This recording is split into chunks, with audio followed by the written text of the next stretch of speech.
Right now, did the president convince you last night? After the address on Syria, we're piecing together what exactly our foreign policy should and does look like, and if the president actually stumbled upon a strategy, whether it was all dumb luck or all part of a big grand plan. And next, on today's solemn anniversary of September 11th, we reflect on just how much America has changed in the last 12 years.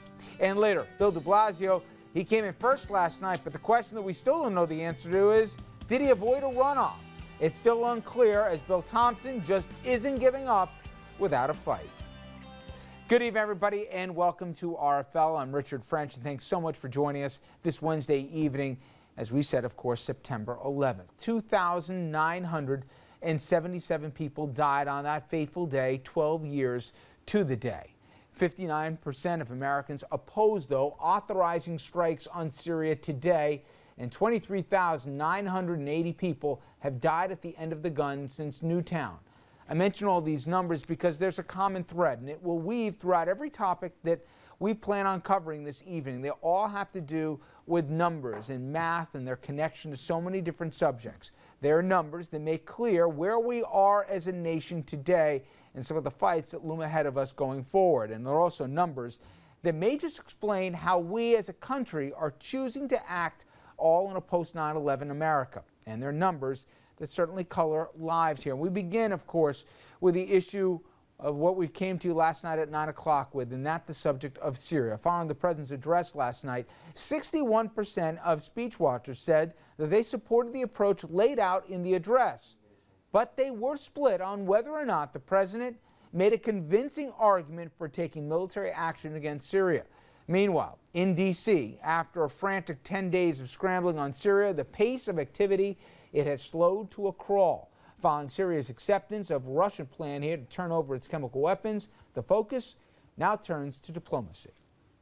Syria said yesterday that it will turn over its chemical weapons to be destroyed, but there are huge questions about how that would actually happen.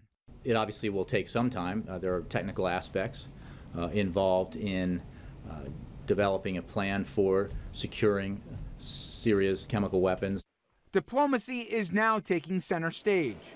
Secretary of State John Kerry heads to Europe this week to meet with his Russian counterpart to talk about the next steps. A U.S. military strike on Syria seems less likely now. But last night, President Obama told the skeptical Congress and nation that the use of force must still be an option. When, with modest effort and risk, we can stop children from being gassed to death and thereby make our own children safer over the long run. Congress has no Syria votes on its schedule. Lawmakers are taking a wait-and-see approach to this round of diplomacy. This needs to be a relatively narrow window that an interminable period of time is not and should not be allowed to be given. The Obama administration is making it clear. The pressure is now on Russia to broker a deal, and it is on them if it fails. And for more, very pleased to be joined by Congressman Gregory Meeks. He serves on the House Foreign Affairs Committee. Congressman, thank you very much. Good being with you again. You know, the last time we talked, Congressman, earlier, you were, if not in the undecided camp here, certainly leaning in the no direction. I'm curious, after hearing the president last night, do you think he changed any minds? Did he change yours? I am undecided. I'm not going to say I'm leaning no, I'm leaning yes. I think that the president made some salient points. I think that the president has shown extreme courage and leadership, but I think he's also understands that the American people, he's not going to change polls, and that was not what his intent was. But we have a window of opportunity, and he's going to allow that window of opportunity to happen, of trying to have a negotiated process with the Russians, which I think is tremendously important. And so we hope that Secretary Kerry, in his visit to Geneva, can come back with a deal. But we've got to verify it. Well, let's talk about that verification. Is there going to be a timeline attached to this where Assad's lied before, God knows, that he'd have to give specific dates where they get complete access? He's got to do complete transparency. And if not, the president said, you guys got to give me leverage, meaning you guys in Congress here. He's got to know the only reason he's talking now is the threat of attack. Give me the green light when I ask for a vote here. It'll give me more leverage in making him be as transparent as possible. And as I said, as far as my vote is concerned, you know, it's like being on a jury.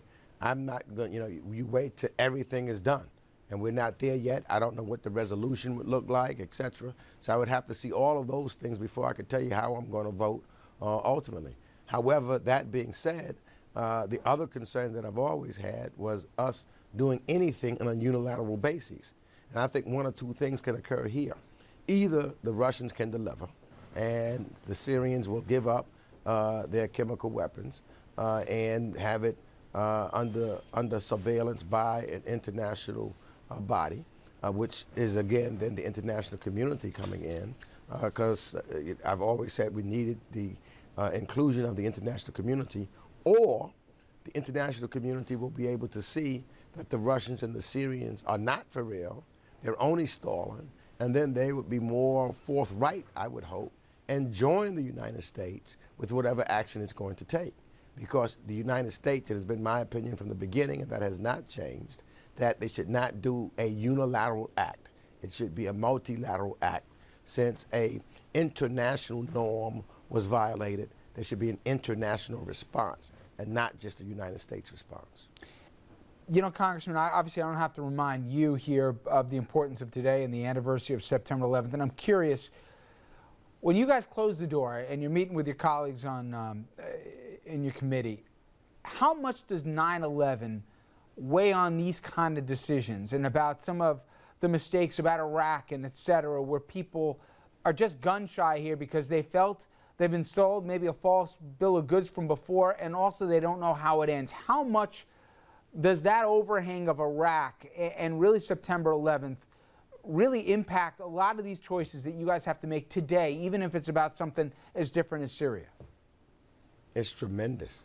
You know, I don't think that we necessarily would be where we are if it had not been for Iraq. And that's why I give President Obama a lot of credit. Apparently, and it was clear now that we can see that the Iraq was a war that was hyped up. There wasn't an imminent danger or an imminent threat as had been portrayed to us, and individuals, members of Congress, as well as the American people, feel that there was a hyped war to get us to get behind it. And so, shame on me, shame on you if you fool me one time, shame on me if you fool me twice. And so the American people are now, as a result, wanting to dot I's and cross T's to make sure that they're not having a hyped situation again. Congressman Meeks, as always, I appreciate a couple minutes. Thank you very much. My pleasure.